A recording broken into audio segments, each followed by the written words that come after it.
ఇక 12 రాసుల వారు కూడా పాటించడానికి వీలుగా ఉన్నటువంటి పరిహారం ఏదైనా తెలియజేస్తారా? ద్వాదశ రాసుల వారికి పరిహారాన్ని కనుక మనం వాళ్ళు చూసుకున్నట్లయితే అన్ని రాసుల వాళ్ళకి మేషరాశి నుంచి మీనరాశి వరకు 12 రాసుల వారు తమ తమ వ్యక్తిగత దైవాన్ని ప్రార్థించుకోవడం సరే, దానితో దైవాన్ని ప్రార్థిస్తూ రోజును ప్రారంభిస్తారు.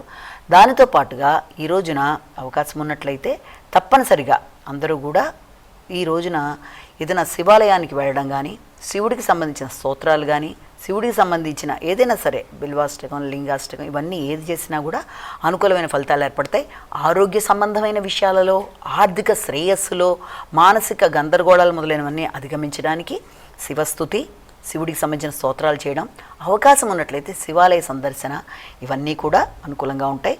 ఎవరికి ఏది అనుకూలంగా ఉంటుందో ఆ పరంగా చేసినా ముఖ్యంగా కావాల్సింది భక్తి, దాని మీద శ్రద్ధ. కనుక మీ వ్యక్తిగత దైవాన్ని ప్రార్థించుకున్నా సరే, లేకపోతే ఈ రోజున శివుడికి సంబంధించినవి చేసుకున్నా మంచి ఫలితాలు అనేవి ఏర్పడతాయి. కనుక ఆ దిశగా ఆలోచనలు చేస్తూ ముందుకెళ్ళాలి. అలాగే ఇప్పటిదాకా మనం చెప్పుకున్న రాశి ఫలితాలని ప్రతిరోజు లాగే చెప్పుకుంటున్నవన్నీ కూడా ఈ గోచారీత్యా చెప్పుకుంటున్న రాశి ఫలితాలన్నీ కేవలం ఒక వ్యక్తిని ఉద్దేశించి చెప్తున్నవి కావు. కనుక అన్నీ తమకే వర్తిస్తాయన్న భావనలోంచి బయటకు వచ్చి ప్రతి వ్యక్తి కూడా తమ వ్యక్తిగత జాతకాలతో కలిపి ఈ యొక్క గోచార ఫలితాలను కూడా చూసుకుంటూ ముందుకు వెళ్ళినట్లయితే దానికి తగిన విధంగా ఏదన్నా చిన్న చిన్న సమస్యలు ఉన్నప్పటికీ వారి రాసుల రీత్యా తగిన చిన్న చిన్న పరిహారాలు చేసుకుంటూ, అది శ్లోక రూపేణ కానీ ఏదైనా సరే చేసుకుంటూ ముందుకు వెళ్ళినట్లయితే ఎదురవుతున్న సమస్యల్ని అధిగమించవచ్చు అన్న విషయాన్ని కూడా మనం ఇక్కడ జ్ఞాపకం పెట్టుకోవాలి. నేటి విశిష్ట